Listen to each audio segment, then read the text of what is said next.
Okay, that's all I'm trying to find. Anyway, speaking of American foreign policy, Zelensky responds as President Trump suggests Ukraine started war with Russia. I do think that there is so much honesty in the way that Trump operates. And the honesty is, we're awful allies, okay? We're just not good. We're not good allies. When Ronald Reagan said the scariest words in the American language is, I'm from the government and I'm here to help, it actually applies specifically to foreign nations, okay? If you're a foreign country, if you're a militant group, and someone with aviator glasses shows up at your doorstep and says, hey, I'm from the United States government and I'm here to help you, just know you're cooked, okay? Maybe in the interim, you're fine. You will be able to really stick it to your adversaries, okay? But this is the new Hasanabi nuke doctrine. Remember when I talked about the nuke doctrine? This is my other doctrine, okay? Hasanabi doctrine 2.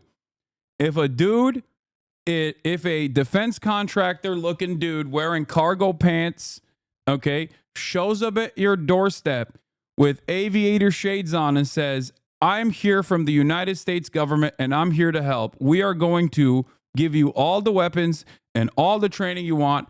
Run away. Disband your group, drop everything, and go make sure that you don't do the thing that they want you to do. Okay? You might be a socialist. You might be a revolutionary Marxist-Leninist vanguard party. If the CIA knocks on your door and says, hey, you want help? I'd be like, nah, I'm good. Thank you. I would never want that.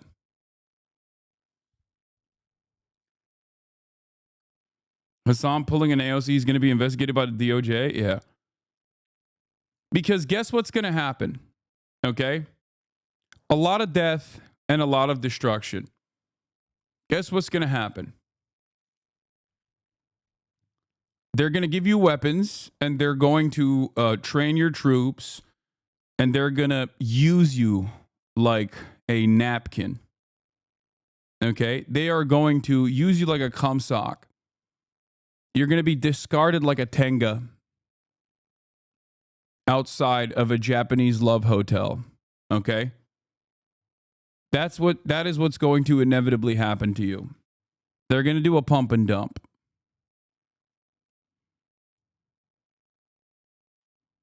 We've done the pumping, and now on the side of Ukraine, we are on the side of dumping. Let's take a look. The Kremlin says that President Trump and Russian President Vladimir Putin could meet in person before the end of next week. The two countries are holding high-level talks over the war in Ukraine. And yesterday, Donald Trump seemed to blame Ukraine's president for the war that Russia started. MTS Taib has more. From a gilded room at his Florida resort, President Trump hit back at concern from Ukraine over not being invited to the U.S.-Russia peace talks in Saudi Arabia. And I think I have the power to end this war. And I think it's going very well. But today I heard, oh, well, we weren't invited. Well, you've been there for 3 years. You should have ended it 3 years. You should have never started it. You could have made a deal. The president's suggestion that Ukraine started the war and not Russia, which launched a full-scale invasion nearly 3 years ago, has shocked Ukrainian and European leaders who were also left out of the talks. It's also a view apparently not shared by Keith Kellogg, the Trump administration's envoy to Ukraine. Yeah, it shocked most people that at least have some kind of understanding of what the truth is. You know what I mean? Like, everybody always says I'm fucking pro Vladipoo or whatever. I love Adolf Putler. But, like, that's ridiculous. That is a ridiculous statement. It is not. It is the furthest from the truth. Okay? It's definitely victim blaming. It's, you know, Ukraine, you started this war by what? Looking like a snack? Is that what it is? You just looked too submissive and breedable. You looked too much Ukraine, you look too flat. Your lands were too flat, where the only thing that can stop a bullet is a human body. Ukraine, you were looking too much like the breadbasket, okay? You were looking too much. Ridiculous.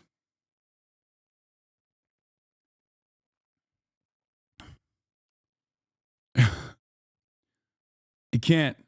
Yeah, you just looked so your eastern your your eastern territory looked far too annexable. You know? It is what it is. Who arrived in Kyiv this morning. Kind of nice that I'm here just a few days before the third anniversary of the Russian invasion of Ukraine. Also in Kyiv this morning was Ukrainian President Volodymyr Zelensky, who had this to say. We are seeing a lot of disinformation that is coming from Russia, he said. Unfortunately, President Trump, with all due respect, is living in this disinformation space. President Trump. Yeah, all due respect. Donald Trump also hit this. Hold on. Think of it.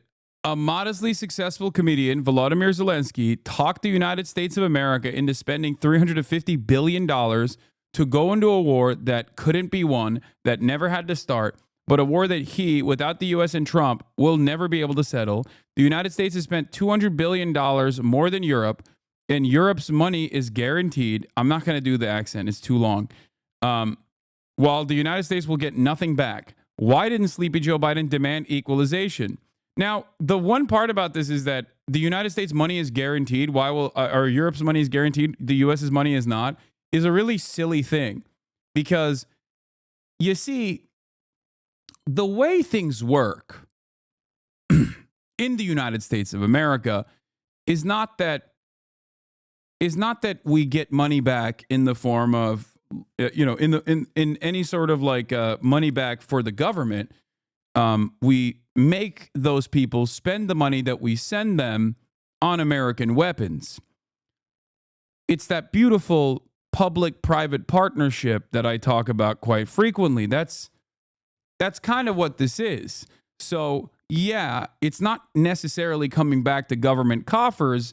It's just directly funding the military-industrial complex. We first fund the military-industrial complex with obviously taxpayer dollars, so they can do that R&D. They can do they can find the most lethal, the most lethal version of the equipment that we have. And then once that equipment gets old, okay, we need to dump it off somewhere. So Ukraine looks great. We can just like send it to them. So we send them money, okay, and then that money then gets recycled back into the military-industrial complex because they're purchasing our weapons with that money. Basically, what I'm saying is, in every aspect of the federal government, the government never actually works as a quote-unquote business. It just works as a placeholder for funds that you can give to corporations, both on the production side, but then also simultaneously on the purchasing side, and then also simultaneously when our allies purchase it as well. That's just kind of how it works. So, of course, Ukraine wasn't giving the American government any money. It was just giving American corporations money. Anyway, what the fuck was that blast off meme? How dare you? I'm sorry. You said those words, and they are now a part of the literary history. So it is what it is, you know?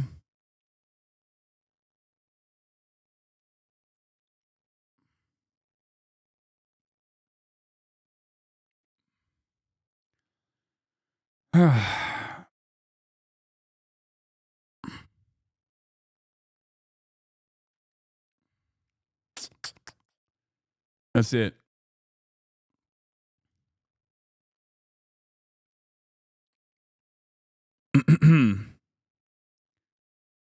I saw the current unfolding events 3 years ago. It's so sad that time and time again countries agree to be U.S. pawns, only be thrown under the bus as they always are. Yes. It's going to be in the Library of Congress forever. Aliens will probably find it in our nuke tomb world one day. Yes. They won't understand it, though. RFK has mentioned the exact same thing you just mentioned. Yeah, ask RFK how he thinks about that when it comes to our allegiance to Israel, though, and you will understand that he is not an honest broker. Okay. Anyway, let's continue. So, is Donald Trump a little heavy-handed? Yeah, he's out of his mind in the way that he talks about Ukraine. And I think there are two different factors here at play. I think one of the factors is that he obviously likes Vladimir Putin. He likes, authoritarian strongmen. That much is clear. He literally likes Xi Jinping. I don't even think that's a bad thing, but he likes him, He's terrified of the Chinese menace, but he does personally like Xi Jinping. He's like, he's a strong guy. He runs the country. He runs a tight ship, right? And the same goes for Vladimir Putin. And he's also very malleable, very persuadable by people who will flatter him. Okay? So I think that part of the reason why he's really hamming up this Ukraine stuff and really attacking Ukraine in the most Trumpian ways possible by basically lying about Ukraine's involvement or claiming that Ukraine brought this about on their own with no American involvement whatsoever, by the way. That's the grossest part about this, That's the grossest aspect of this is just like, imagine being America and goading Ukraine over and over again and being like, see, yeah, we'll give you weapons. We'll give you permanent defense. Don't worry. Maybe we'll even let you into NATO. And then turning around and being like, you guys suck. You're the reason why you got invaded. You actually were looking submissive and breedable. It's your fault. Also, your leadership is ass. He is a comedian and a shitty one at that.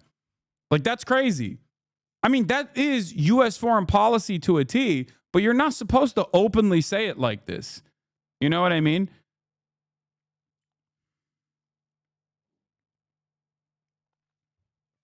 It's because Ukraine represents democracy. Okay, I wouldn't go that far. All right, calm down. I mean, okay, let's relax a bit. Okay, let's dial it back. Anyway,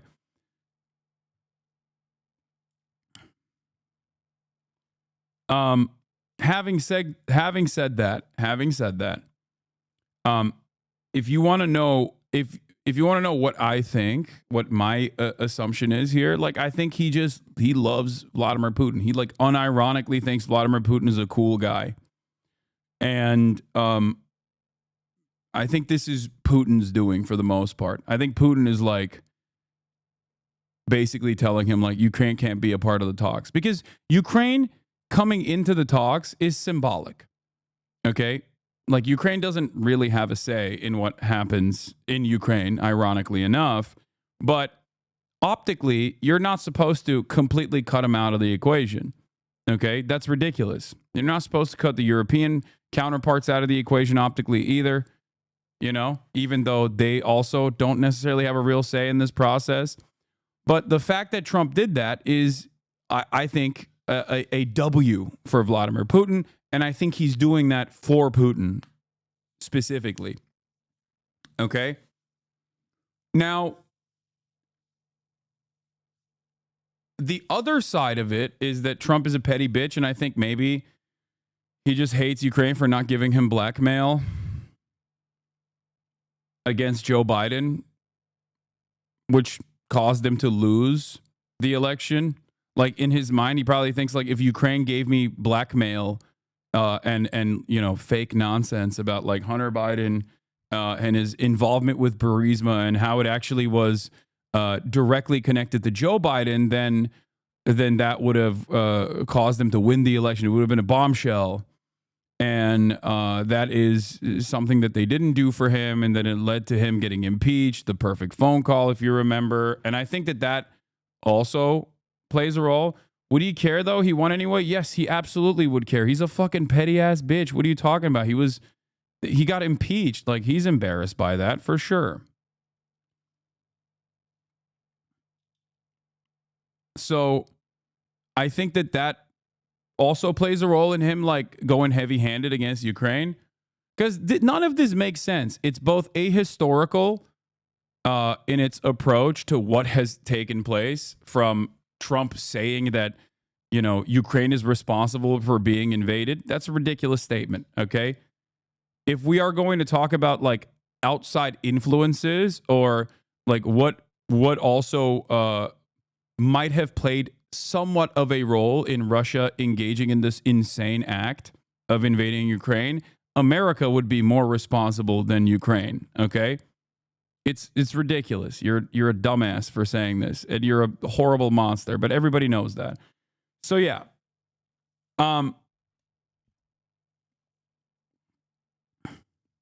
Mike, Ukraine is not responsible for being invaded. All right, I can't believe I keep saying this very obvious thing that seemingly is not so obvious. No, saying Euromaidan or anything like that, that's ridiculous, okay?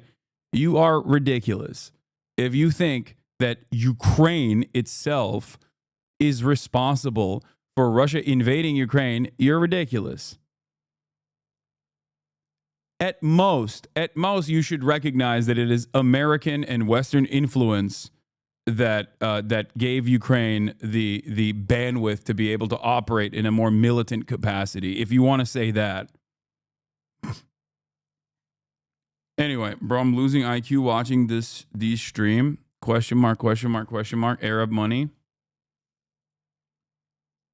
All right. Let's continue with this insane rambling. Why didn't Sleepy Joe Biden demand equalization? In that this war is far more important to Europe than it is to us. We have a big, beautiful ocean of separation. On top of this, Zelensky admits that half of the money we sent him is missing. He refuses to have elections, is very low in Ukrainian polls, and the only thing he was good at was playing Biden like a fiddle. A dictator without elections, Zelensky better move fast or he is not going to have a country left. In the meantime, we are successfully negotiating an end to the war with Russia, something all admit only Trump and the Trump administration can do. Biden never tried, Europe has failed to bring peace, and Zelensky probably wants to keep the gravy train going. I love Ukraine, but Zelensky has done a terrible job. His country is shattered and millions have unnecessarily died, and so it continues. Zelensky isn't a good person, point blank. Yeah, I don't care. Like, what do you mean? Okay, sure. But what are we talking about here in terms of Donald Trump saying Zelensky is running a gravy train? Like, no, I don't think Zelensky wanted Russia to invade Ukraine, okay? I don't think Zelensky is all that responsible for Russia invading Ukraine. I think that's ridiculous to state. I think this is an abdication of a lot of American responsibility from the equation. We did it, okay? Russia did it, number one, first and foremost, okay? And then we took advantage of the situation. We goaded them, and then we took advantage of the situation, and we made out like fucking bandits. And Donald Trump is now turning around and being like, yeah, it was your fault all along. It's bullshit, okay? And the faster people understand that reality, the better things will be.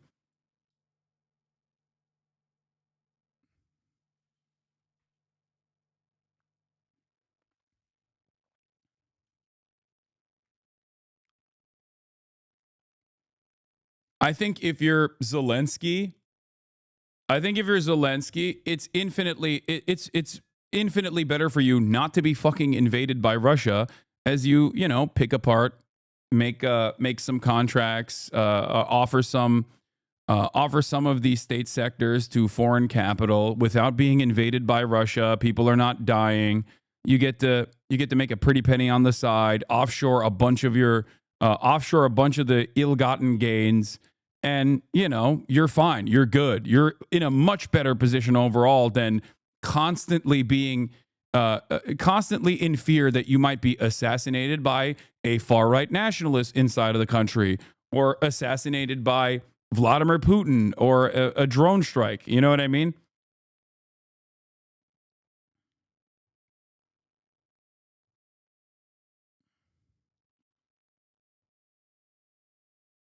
Zelensky very famously, the day before the invasion, said that he didn't believe Russia would invade Ukraine. I feel like if he wanted the invasion, he would have been way more hawkish. But hey, what do I know? I know. But make no mistake, okay? That would allow you to forget that I'm responsible for I'm responsible for Russia invading Ukraine in the minds of many people online who've been brain broken by understanding the world from the perspective of online commentary, the online commentariat. J.D. Vance warns Zelensky he will regret bad-mouthing Trump and condemns his atrocious response to the peace talks. Yeah. Yeah. After I urged Russia to invade Ukraine and Vladimir Putin, being a big Hasanabi, had listened to what I had to say, I also urged every one of my followers to vote for Donald Trump instead of Kamala Harris. And of course, you know, I'm the kingmaker here. Yeah. Here's the White House posting, congestion pricing is dead. Manhattan and all of New York is saved. Long live the king. God, we're so fucking corny. We are such a corny country. God, we suck.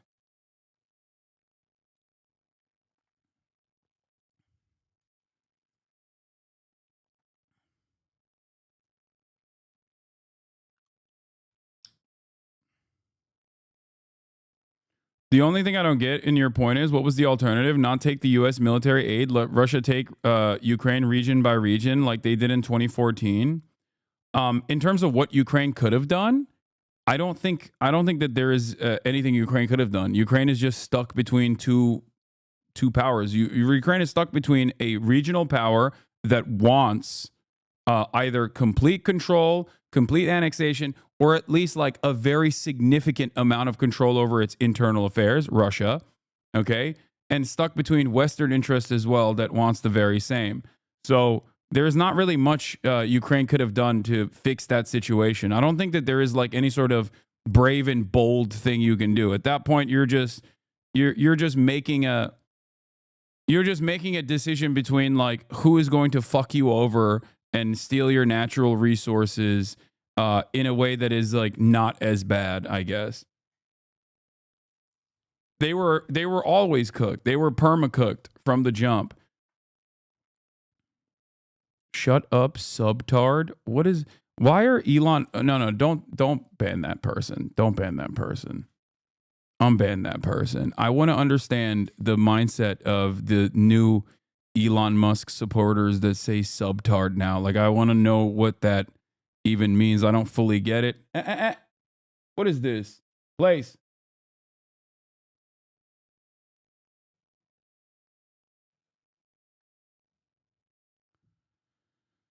Yeah.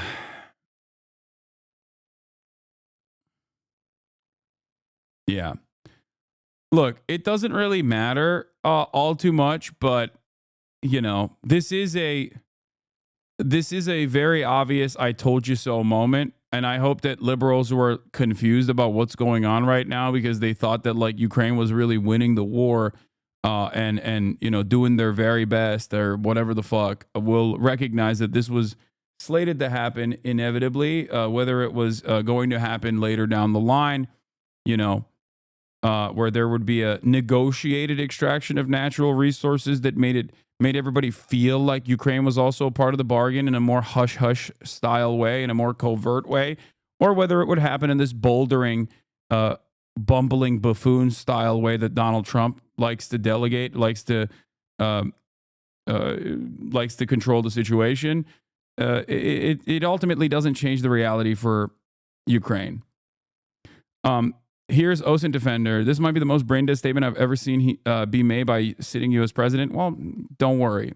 Donald Trump will shock you. He will come out with even more brain-dead statements, probably even today or maybe tomorrow.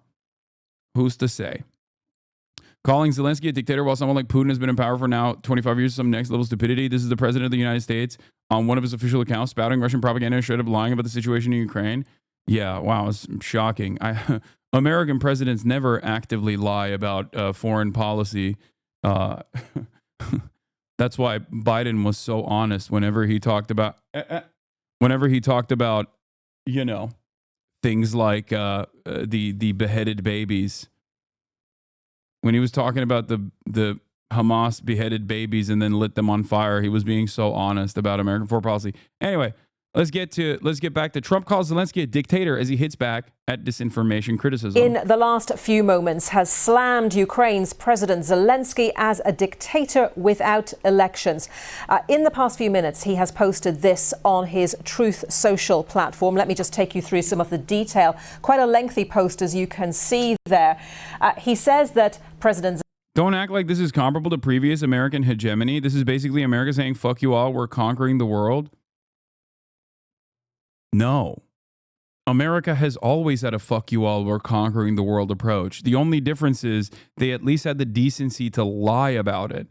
They had the decency to make it seemingly more covert. What do you mean? What point in time has America not conquered the world? Yeah, they're saying the quiet part out loud, which I do think will have repercussions, mind you. Like, I definitely think that this will have negative repercussions. Saying the quiet part out loud basically makes it impossible for the rest of the globe to look at the situation and go, okay, maybe they're still the world police and it's good, okay? No, they're saying it's in your face, we're doing it. And it's interesting that they're saying we're doing it and it's in your face. No more diplomacy, no more soft power initiatives, no more covertly stealing resources, no more debt trappings. We're just going to come in and we're just going to take it. It's basically one step removed from old school colonial shit, okay? Western superpowers used to just come in and be like, you're going to do trade whether you like it or not. And the people would be like, we don't want to do it. And they'd be like, we're going to kill you, okay? And then through that process, they would dominate the colonies and inevitably, slowly but surely, by way of like the religious apparatus and whatnot, overtake these other countries, whether they were a regional power on their own or whether they were not as developed as the Western world was at the time. We did that in perpetuity. And in that process, we would kill a bunch of people. We would enslave a bunch of people. Okay. It was really bad. And then the world became more advanced. The world powers decided, oh, let's do the same thing, but also make it seem a little bit better, make it seem a little bit more modernized and more decent and more moral. So what do? They engaged in imperialism. Instead of directly going, and they still did direct boots on the ground military warfare and things like that, but they decided to do things in a more covert fashion through espionage, through soft power initiatives, through diplomacy, through security contracts. They also engaged in destabilization and complete control over lendership agreements, over loans, over institutions like the World Bank and the IMF, where they would implement austerity regimes upon nations in the global south. Donald Trump recognizes that America's position as the top cop and the superpower, the hegemonic superpower, is waning. Donald Trump recognizes that reality and has decided that instead of holding on to the old hat ways of doing things, instead of holding on to like this notion that America is actually ultimately a force for good, okay, has decided to say the quiet part out loud, possibly because he's not very intelligent, I don't know, or possibly because he recognizes that there's not really a lot of counters that there's not really anything you can do against America if it chooses to do something. So, in that process, he's going back to an older way of doing things. Maybe not directly invading countries and dominating them and genociding them, still utilizing proxies for the most part, but openly stating what our desires are. An extraction of natural resources, a complete dismantling of the federal apparatus, and taking advantage of the economic instability in the country that we are using as a proxy to, force them to sell all of their state enterprise for pennies on the dollar to Western capital.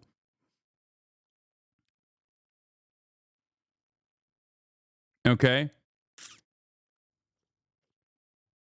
This rhetoric has already damaged things noticeably. EU and US relations are worse than ever, and it's only going to get worse when Russia-aligned right-wing parties start to get in power. Yeah.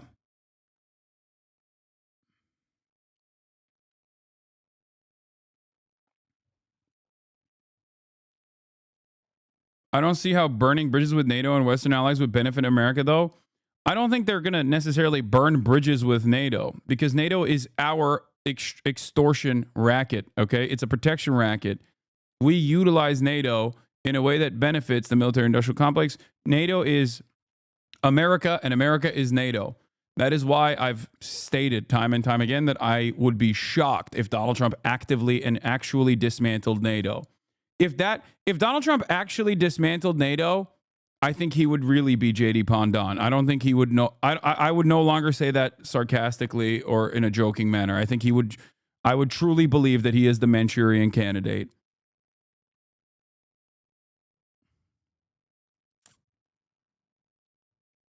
I think he'd also be, I was going to say, I think he'd get assassinated before he does that, but I feel like the CIA has no motion any longer.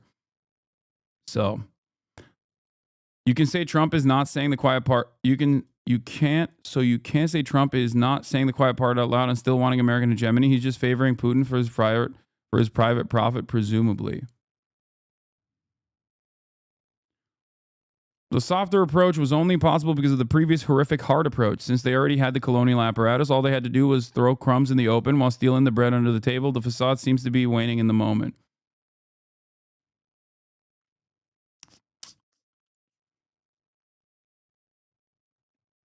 Anyway, let's get back to this. Zelensky refuses to have elections, is very low in Ukrainian polls. He's claiming that President Zelensky has about a 4% rating. Polls suggest it's 57%. He goes on, the only thing he was good at was... New Trump administration orders Pentagon a plan for sweeping budget cuts, slashing 8% from the defense budget in each of the next 5 years, per memo obtained by Washington Post. Unlike USA, DOD has a massive budget, $850 billion a year, and is backed by powerful lobbyists and lawmakers. Yeah. I think that if they were to demand that the DOD cut 8% of the military budget, do you know where I think the proposed cuts would actually come from? VA, housing, and all of the other things that are supposed to take care of the veterans once they're already, bruised and broken. I don't think that they would actually be like, oh yeah, we got to cut 8% of the budget from, procurement strategies and acquisition, weapons acquisition. That's not happening. There's always room for budget cuts when it comes to healthcare. Okay, never forget. Was playing Biden like a fiddle. He then calls President Zelensky a dictator without elections. Zelensky better move fast or he is not going to have a country left. He goes on, in the meantime, we're successfully negotiating an end. U.S.-Russia talks include discussions on withdrawing U.S. troops from NATO countries that joined after 1990, security sources say. Bro, I that would be insane. I don't think that that's happening, okay? Holy shit. I also don't understand how Donald Trump gets to do that. Like, why does Donald Trump get to do that? Why does he get to do that? And his fucking fans still think he is like the GOAT and loves America. But when I say NATO should withdraw, I get treated like a hostile enemy combatant. That is one thing I'm very jealous about. Like, Republicans can literally advocate for fucking universal health care if they wanted to, and people will be like, yeah, that's great. Bro's making predictions again? Oh no. He views it from an economical sense. Why are we protecting them? I don't understand. Does he just not have a conversation with like any lobbyist that's just like, hey, dumbass, it's that permanent military presence is good for us, Each individual troop has to get trained, and each individual troop has to get American weapons. And also their military is purchasing American weapons. Like, does he not understand that from an economical sense, this is what it is? Like, this is what the reason for NATO is in general. Maybe Donald Trump did listen to the Tucker Carlson interview with Putin and was like, no, we should make Russia our next Israel. They're much nicer to me.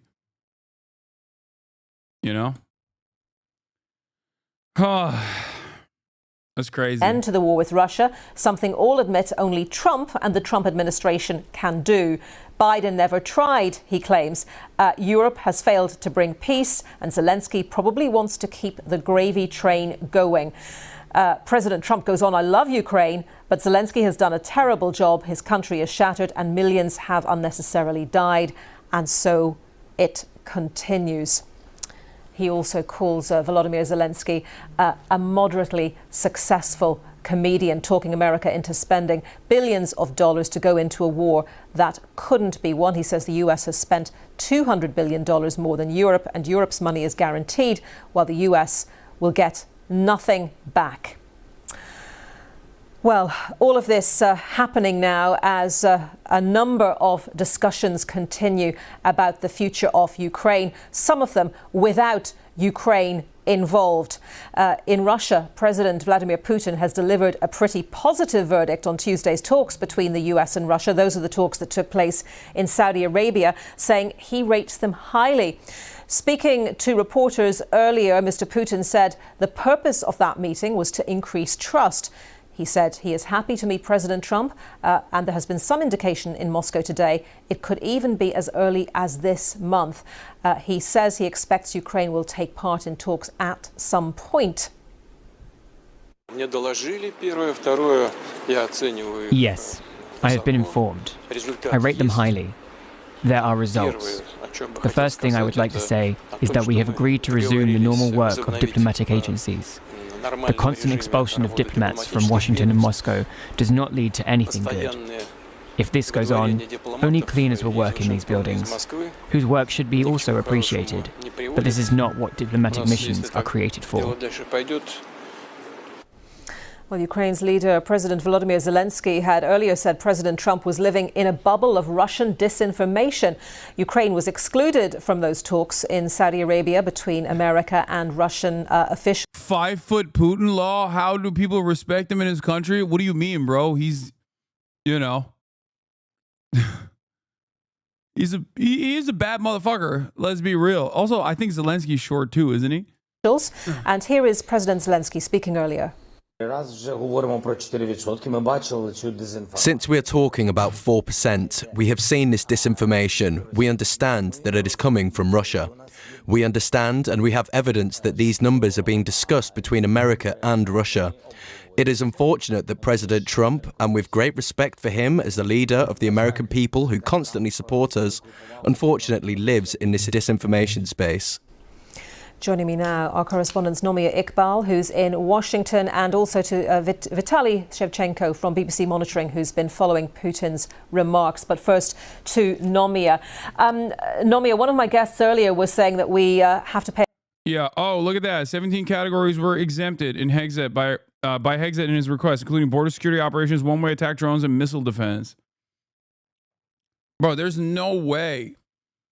There is no way we're actually demanding DOD cuts from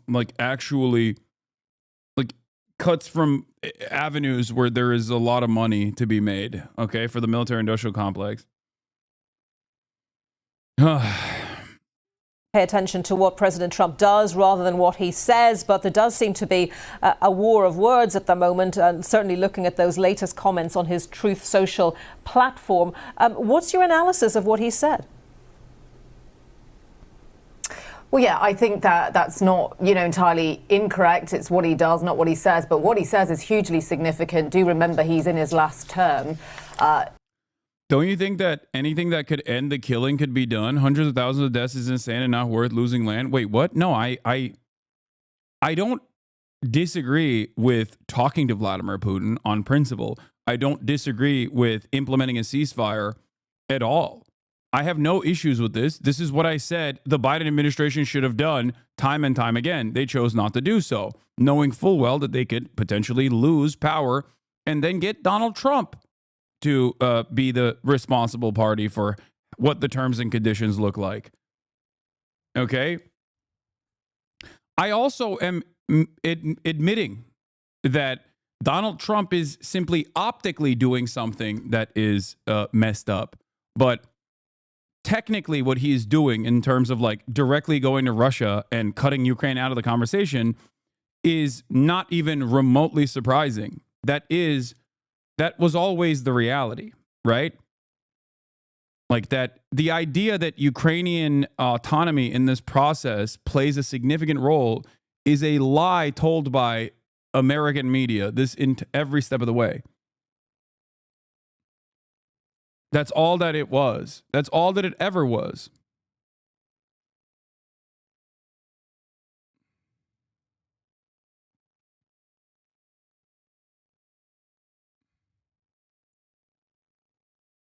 Does that make sense?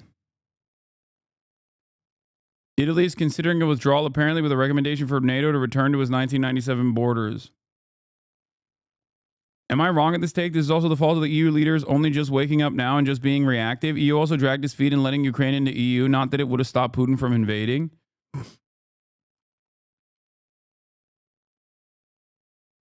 How do you know this and still blame Russia? Because at the end of the day, Russia still invaded Ukraine and gave America an endless amount of opportunity. Okay? Like, even from the perspective, even if you were thinking like, oh, I'm pro-Russia or whatever, it's still a fucking major mistake. What are you talking about? Look at the pipelines. They're blown up. Your entry point into the EU marketplace for energy is gone. America literally shut that shit down and is now forcibly selling its own natural gas to the EU, being like, hey, you can't trust these guys. You have to trust us instead. What are you talking about? 2 countries join NATO. Ultimately, it's not that significant. They're not like exactly massive militaries or whatever, but still, they had a neutrality, like a handshake neutrality agreement, and now they're a part of NATO. The neutrality is cast aside. Virtually everyone that is under the umbrella of the American, virtually every nation, all around the world that is under the American security blanket now is terrified, truly terrified, okay? They're truly terrified of like global instability because they see Vladimir Putin as a spoiler, as someone who is basically ruining the bounty and the peace, seeming peace in the first world that American hegemony has brought forward. All of that is great for the United States of America. We're so far removed from the consequences, and we get to reap the rewards.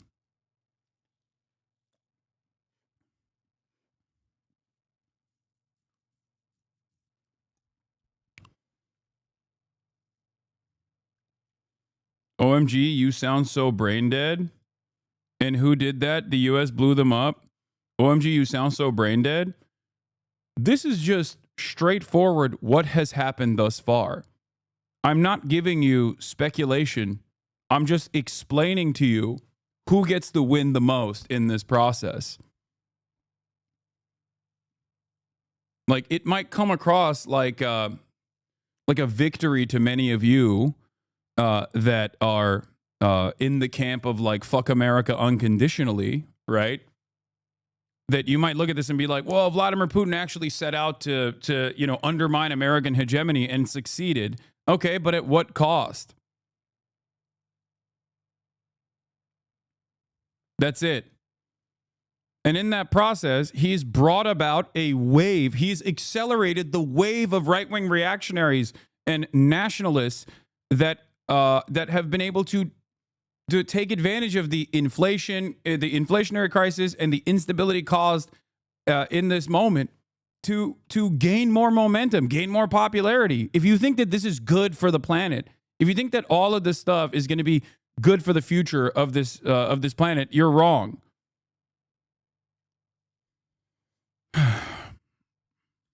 That's it.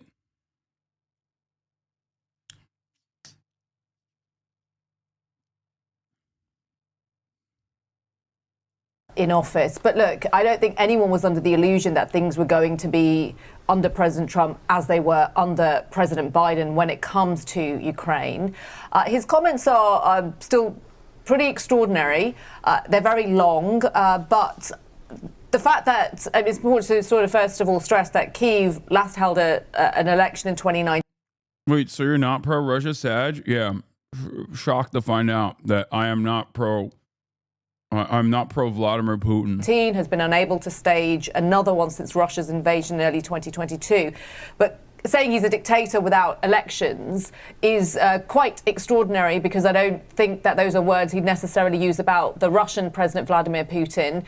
In fact, I think that's something that has stood out with Donald Trump again. It was similar to his first term. He seems to criticize everyone but Putin. I mean, last week, Mr. Trump had accused President Joe Biden of starting the war in Ukraine. He wants to have this closer alignment to Russia. I think there was always an expectation that he was going to say something. He's in Miami at the moment on a business meeting, but it's... I'm a longtime follower of yours, but I hate this take about retreating NATO troops from Eastern Europe. You do realize many of us live here, right? You Americans made us so dependent on your troops being here in the face of an imperialist Russia. You can't just fuck off now and throw us to the wolves without a plan to guarantee our safety. That should have been done a long time ago. Not now with the Russian threat looming. No, I understand that. I just don't think it's going to happen. I still don't think it's going to happen. And if it did, I would be shocked. Like, you know how we talk about, at the end of the day, you know how we talk about like, Russia will never, move past the positions, or won't be able to physically move past the positions that they've already acquired in Ukrainian territory and like go into Poland or whatever. You fucking retreat troops. I don't know. That's a very different dynamic. And I match up my expectations of world powers or regional powers with what their track record looks like. If you were to say this about China, I would have a different opinion. Russia is not China, okay? Russia has shown time and time again that it does have, just like Turkey, but Turkey does it under the auspices of NATO, so no one really fucking makes a big stink about it in the Western world. But Russia, as a foreign adversary, behaves in a similar fashion to how Turkey behaves in terms of like its own regional politics. As in, they are not shy about using hostile military incursions. Okay? Or as a regional power, they're not shy about destabilization, using the ethnic Russian groups that already exist within these countries to say like, oh, we have a real liberatory reason for being here. We have an emancipatory reason for being here. That is certainly something that Russia is not shy about doing. So who knows?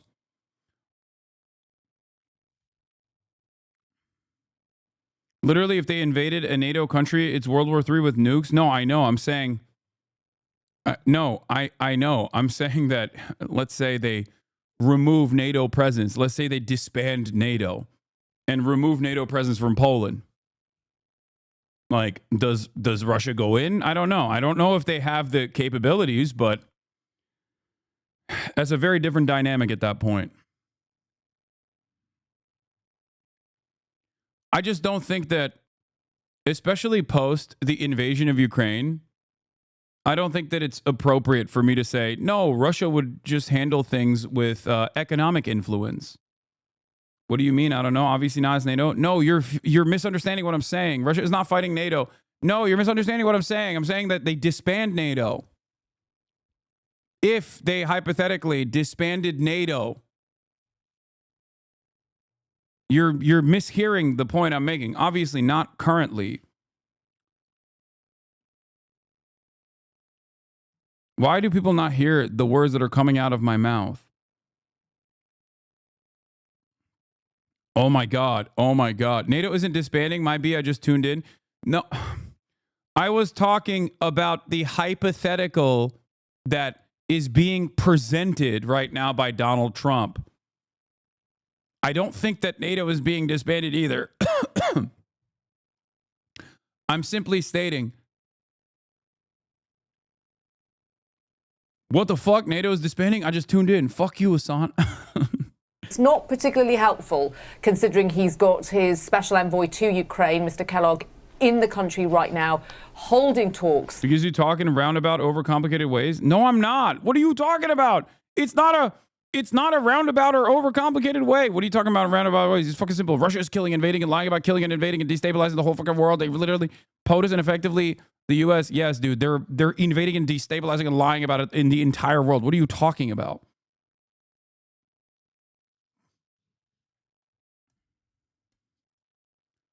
All right, let's continue. With Mr. Zelensky. Yes, Keith Kellogg, who says his mission there is to listen to Ukraine's concerns. So a bit of a mismatch between that and what President Trump is saying. What sort of reaction are you getting there in the US? Probably not to these latest comments. They've only just happened. But what kind of reaction are you seeing there in the US, especially among Republican politicians, to the way President Trump is handling this? Well, the aid that has been sent to Ukraine so far was passed by Congress, so there is bipartisan support for helping Ukraine. There will certainly be Republicans who are uneasy with what Donald Trump is saying, but in terms of them actually saying anything publicly, is probably going to be a bit of a stretch. The party is incredibly loyal to Donald Trump, even more so now. Democrats, on the other hand, of course, they very different. They have been alarmed by what Mr. Trump said in regards to blaming Mr. Zelensky for the war. Senator Chris Murphy for Connecticut, he serves on the Foreign Relations Committee. He said, I'm going to quote what he said, he accused the president of lying to the American people, of essentially rewriting history. As I mentioned, Mr. Trump last week even accused President Biden of starting the war. But I think something that is probably important to add here is that, foreign policy aside, and if you add the domestic angle in, Donald Trump campaigned on the promise to end the war in Ukraine. Just recently, I spent a bit of time in Pennsylvania. It's a swing state that Donald Trump won last year. And, for a lot of the voters that I spoke to, those who were for Trump, those who were against, there was some overlap in terms of Ukraine, most of them saying that they didn't think that the US should continue being involved in Ukraine. So Donald Trump, as far as he's concerned, he's delivering on a campaign promise. But of course, this reset of relations with Moscow, the concern for Ukraine and Europe is that it might come at a huge cost for Ukraine. Why do our EU allies turn on us so quickly when we have been giving them so much money? The second we decide to stop giving our money away, dude, are you crazy? What are you talking about? What? Do you believe Trump? Like, what do you mean? What do you think we've done to the EU? Dude, if I were to rank who's getting fucked over, like who's getting fucked over the most, okay? At the tippy top of this list is Ukraine. Following closely is every country in Europe, the European marketplace in general, okay? Then it's Russia. Then it's America making out like a bandit.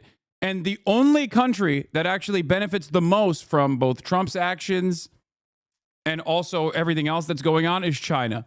Okay? America doesn't simply give money to other countries with no expectations. We don't give money to countries because we want to help them. Okay, the Marshall Plan wasn't simply to rebuild our allies, okay? We do that because we wanted to create this massive web of control and security cooperations with 800 military bases around the planet. And we very clearly utilized that during the Cold War. Okay? What do you think happened? Post-World War II, immediately, we just redirected all of our efforts against the real enemy, okay? And we used Nazis in the process to attack our real enemy, the USSR. The influence of communism and socialism.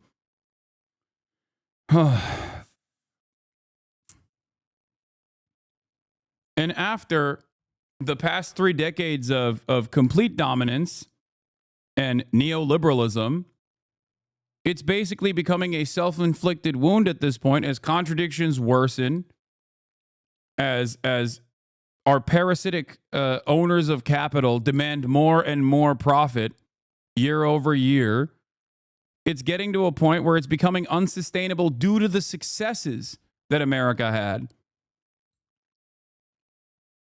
It's getting to the point where it's unsustainable due to the success of capitalism. Because capitalism, if left to its own devices, is inevitably going to collapse. No matter what.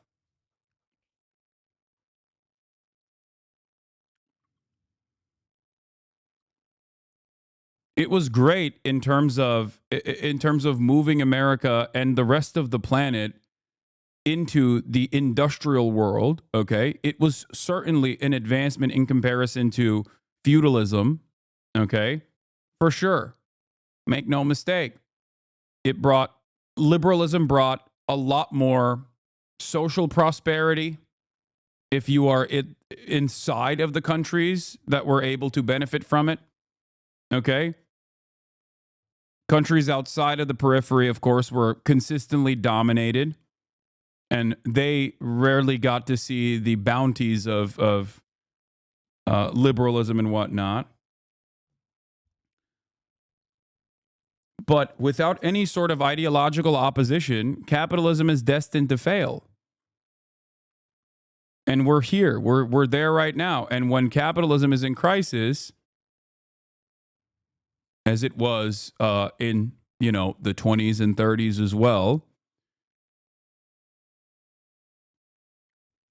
fascism is seen by capital owners as a way to restore order and to make sure that we continue maintaining the pre-existing hierarchical constructs.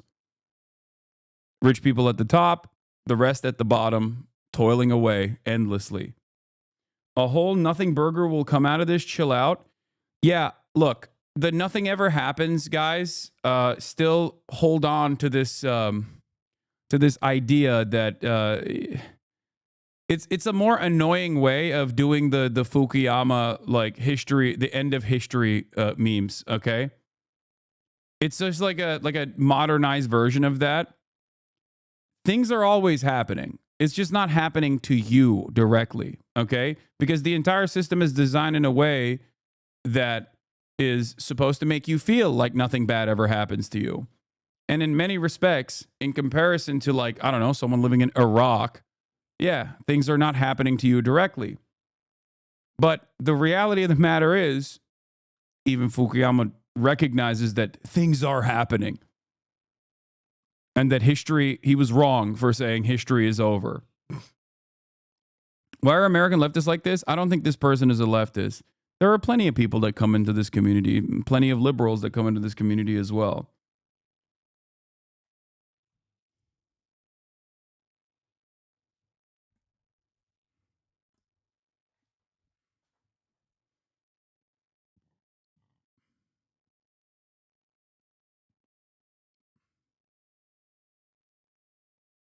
100% of nothing ever happens, guys, are comfy Dordashian mommy boys whose lives are too good. Okay, that's kind of me too, to be fair.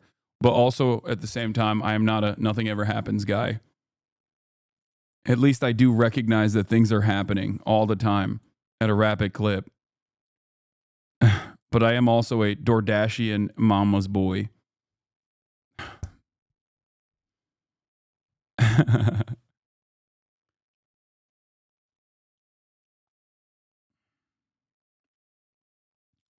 Okay, Nomiya, thank you very much. Let's bring in Vitaly Shevchenko from BBC Monitoring.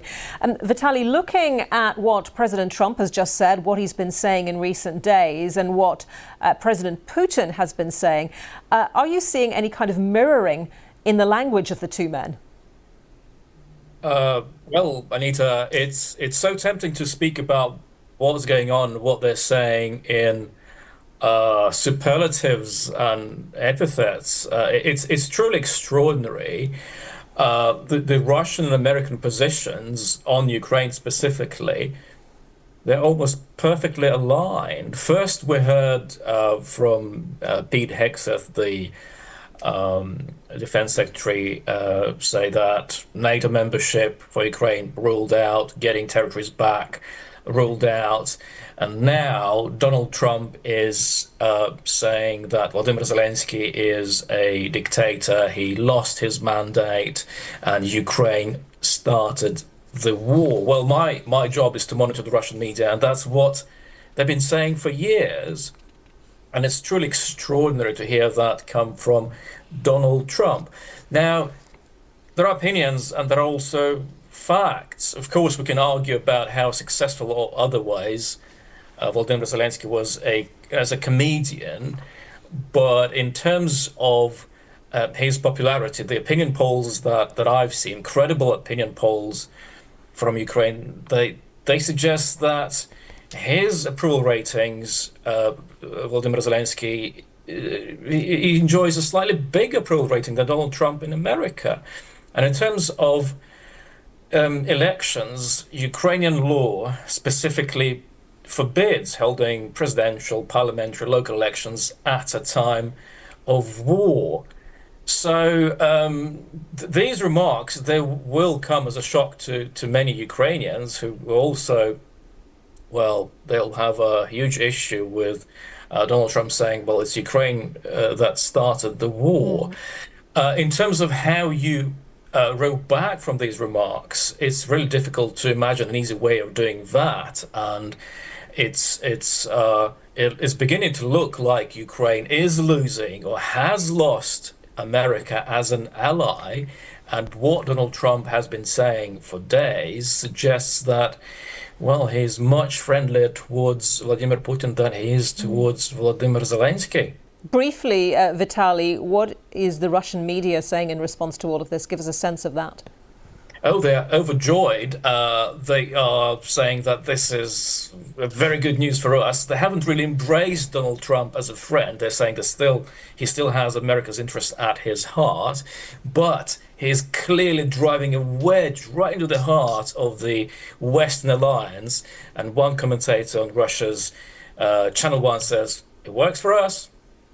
Vitaly, thank you very much. Vitaly Shevchenko. And John Mishema believes that the great powers of the world dominate the international system and they constantly engage in security competition with each other, which sometimes leads to war. Well, joining me now from Chicago is John. And we have Lavrov praising Donald Trump for pointing a finger at NATO. We've had Donald Trump blaming you. It's kind of interesting that Trump isn't calling Bibi a dictator for also delaying elections in Israel. Excuse me.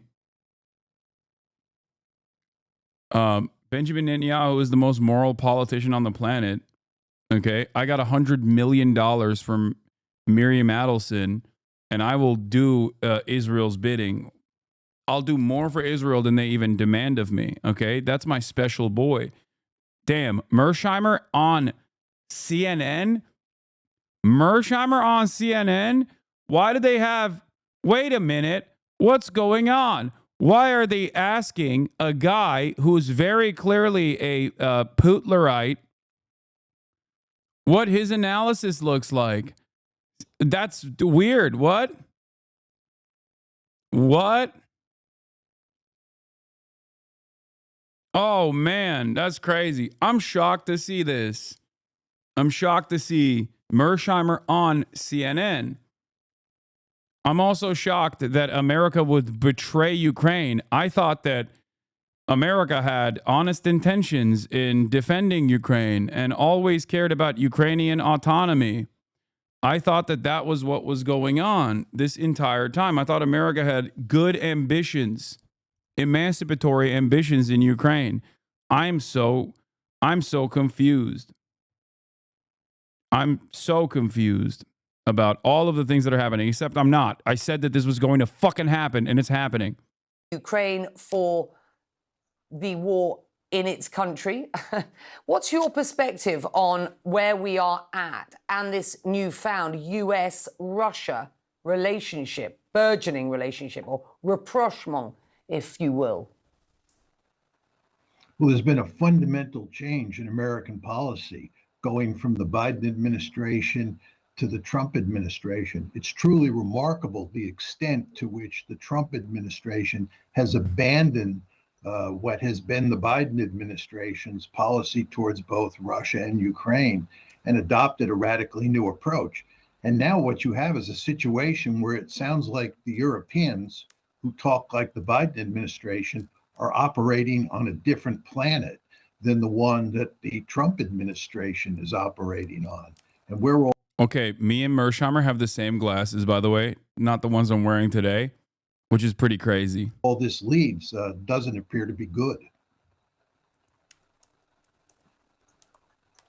Well, you could argue that the Biden approach wasn't working, that the conflict continues nearly 3 years in, and we were well aware that Donald Trump was anxious to see an end to this war. In fact, he said he could finish it in the first 24 hours of his presidency. Well, that clearly hasn't happened. But his US envoy to Ukraine and Russia, Keith Kellogg, is in Kyiv today. This is what he said when he arrived in Kyiv. Have a listen. Same hair. We're both the same age. Yes, and we both also love Vladimir Putin together. Understand the need for security guarantees. It's very clear to us the importance of sovereignty of this nation and the independence of this nation as well. And and part of my mission is to sit and listen and say, okay, what are your concerns? Where are we at? So we can go back to the United States, talk to President Trump, and with Secretary Rubio and the rest of the team, and just ensure that we get this one right.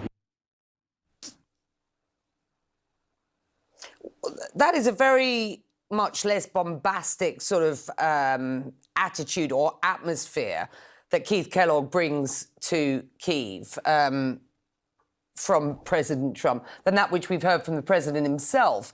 Do you think the US can get the Ukrainians on board with these talks, given what we... Are CNN manufacturing consent for Trump? No.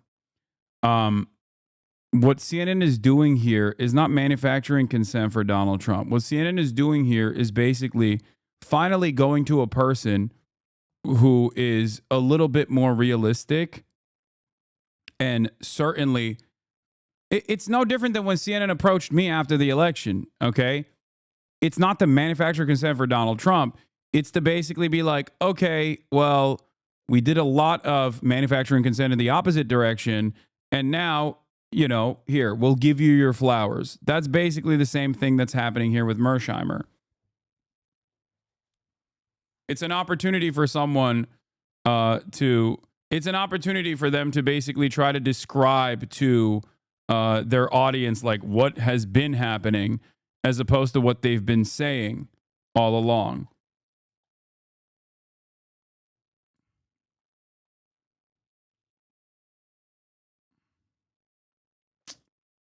understand to be, at least in principle, Donald Trump's position at this point? Just to be very clear, Keith Kellogg is not an important player. He's not reflecting what is the policy. Pete Hegseth, the Secretary of Defense, laid out what is NATO policy in Brussels on February. I don't even think Pete Hegseth is a player. He's a mouthpiece, for the record. I don't think that Pete Hegseth is like an individual, like a... Pete Hegseth is not autonomously deciding any of this shit, okay?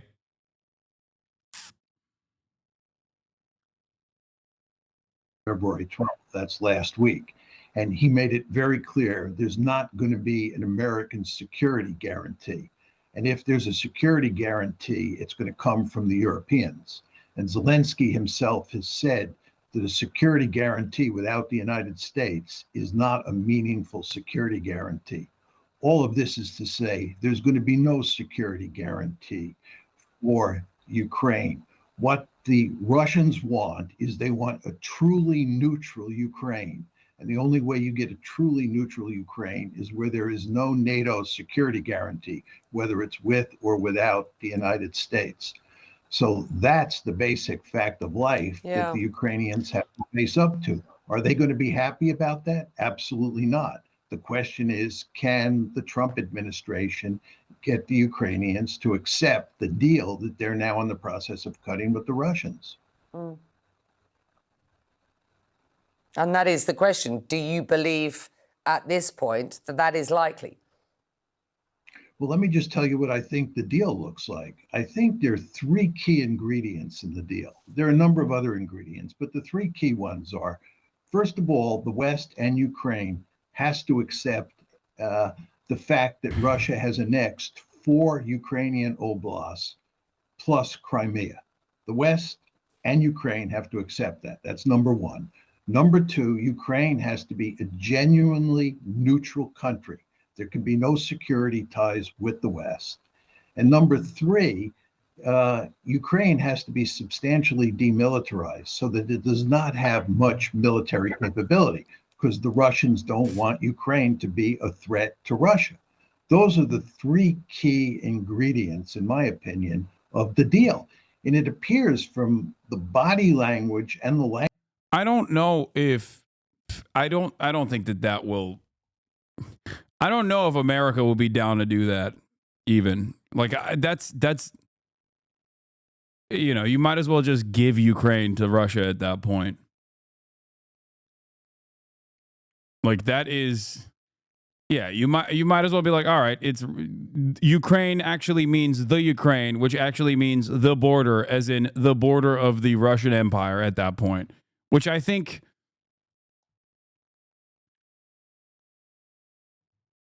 how can the aggressors feel threatened? No, what he's talking about in that regard is Western influence over Ukrainian industry, Ukrainian politics, and specifically a dangling of a NATO membership. Dangling a Ukrainian NATO membership is a genuine threat to Russian sovereignty in the region. That much is true. This does not mean that Russia is correct in invading Ukraine. They still, I think, made a major misstep. To be fair, however, I will admit, maybe you can call me a liberal all day, every day, but if they were to do all of these things, if they were to force Ukraine to demilitarize and all this shit, okay, they were never going to be in NATO. That's one thing. But if there's no like security assurances or security cooperation and they like actively demilitarize Ukraine, first of all, it's never going to happen. They're always going to do they're always going to do insurgency. Okay. That I think would be that is probably the worst outcome for Ukraine. Like genuinely the worst outcome for Ukraine. It's even worse than if you were to somehow give Ukraine in its entirety to, actually, no, that would be the same outcome. I was going to say this is the worst outcome for Ukraine because you're basically giving Ukraine to Russia, and there's permanent military annexation and an endless amount of insurgency against Russian military. It would just be chaos. It would be complete chaos. Russia would never be able to maintain the entirety of Ukraine with its already crippled military force. Like, it's just fucking ridiculous. If a Twitch streamer can determine that Ukraine would have never gotten membership, then why the fuck can't the Russian government? Oh, a great question. Therein lies the problem. That's why I also think that invading Ukraine because they were worried about NATO expansion is a falsehood.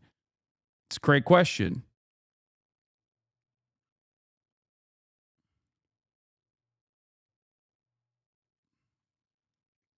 The notion that Ukraine was going to join NATO was known by all parties to be completely ridiculous. Everybody involved knew that Ukraine was not joining NATO, with the exception of the Ukrainians.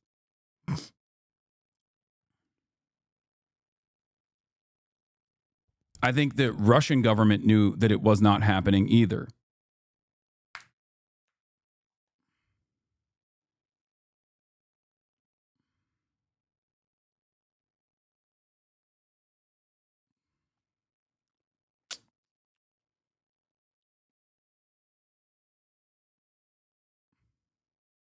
What if NATO agreed to allow Russia in exchange for throwing out Turkey? Yeah, that's never going to happen either. You're out of your mind if you think that NATO is going to kick out its second largest military that has the most combat experience outside of the United States of America, that maintains multiple nukes in its American military bases, they're magically going to be like, yeah, we're no longer doing that. You know who asked that question all the time? Why is Turkey a part of NATO? Dumbass OSINT people, okay? Because they just don't understand how this stuff works. I see it all the time on Twitter. People are like, why is Turkey still a NATO ally again? Or like dumbass Israel supporters. Well, which, you know, is a Venn diagram, is a circle there. But dumbass Israel supporters, every time Erdogan comes out and is like, oh, Netanyahu is Satan, actually, which is just empty threats against Israel. And Turkey is still a willing servant of Western interests, of course. Every time he says some shit like that, all the stupid OSINT accounts and all the pro-Israel accounts will be like, why is Turkey in NATO? You should take Turkey out of NATO. They just completely are oblivious to how things work. You know?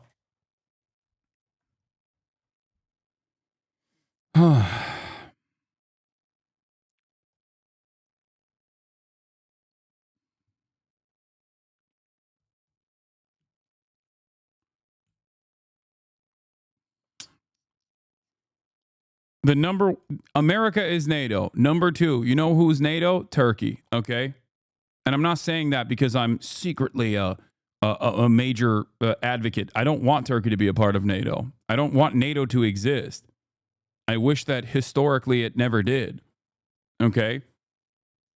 Having said that, however, as things stand currently, the notion that like NATO... the notion that like America should drop Turkey from NATO because you're like a former Israeli government mouthpiece or whatever is silly. It just demonstrates that you don't understand how anything fucking works. That's all this is. Language you hear coming out of Russia and coming out of the Trump administration that we, the United States, have basically agreed on those 3 parameters. If that's true, then the question is, will the Ukrainians swallow this deal? It's hard for me to believe that it's going to be easy for them to swallow the deal. But the United States has a remarkable amount of coercive leverage, and it may just put the Ukrainians in a situation where they have no choice. But if it does happen that the Ukrainians accept the deal, that's how it will happen. Liberals are so funny. Why are you ignoring Trump declaring himself king? I see you looking at those messages. Yeah, I'm secretly hiding the truth. Yeah, dude, I know. Trump is the king now. He declared it with a White House post with the shittiest AI. He's already doing king shit anyway. Who gives a fuck? God damn it, liberals. Liberalism and its endless interest in hyper focusing on the aesthetics is going to lead to my demise, okay? I'm just going to perish one day when trying to respond to a liberal who's like, but did you see? He's secretly saying he's gonna be king. Meanwhile, he's doing king shit every fucking day of the week.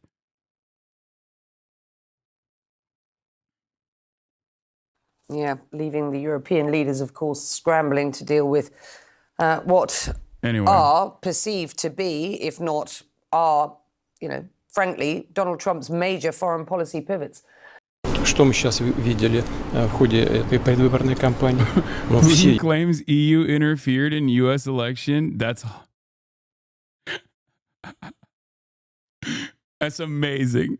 That's amazing. Dude, I feel like even he's gotten worse at doing propaganda, okay? Like, the shitification has hit the Russian government as well, okay? This is like when he said he actually wants Kamala Harris to win or he wants Biden to win. Европейские лидеры, все без исключения, All of the European leaders, all of them without exception, directly interfered in the U.S. electoral process. It even came down to direct insults on one of the candidates. For our part, of course, it was clear who we sympathized with. But we did not allow ourselves to interfere, and certainly did not allow any harsh statements and attacks against any of the candidates. We simply did not do it, but the Europeans did. To be honest, I'm surprised at the restraint of the newly elected President Trump. In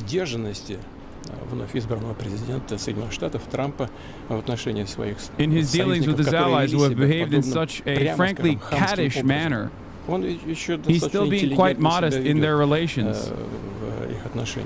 They're not shutting themselves off.